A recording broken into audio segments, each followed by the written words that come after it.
My name is Fiona McManus. I'm a member of Youth on Board, the Boston Student Advisory Council, as well as a student at Boston Latin School.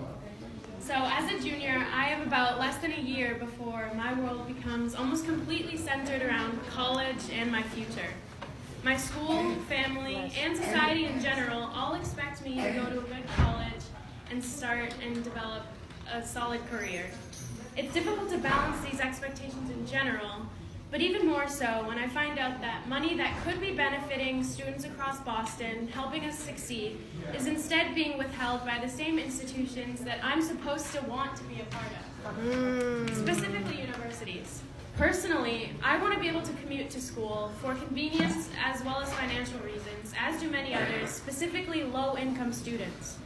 If these institutions aren't looking out for me now, how can I trust them to take care of my education and I in the future? The lack of revenue from property taxes due to the lack of participation in pilot is directly correlated to the state of our schools. I'm lucky enough to be able to attend an exam school known not only for its prestige, but for its additional funds from alumni.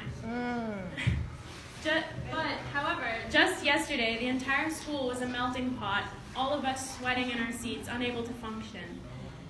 But today, in one of my classrooms, it was measured to be 59 degrees.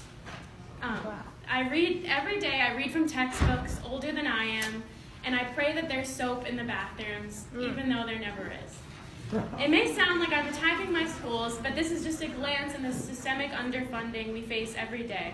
If this is the status of our exam schools, how could our other schools possibly be surviving, let alone thriving?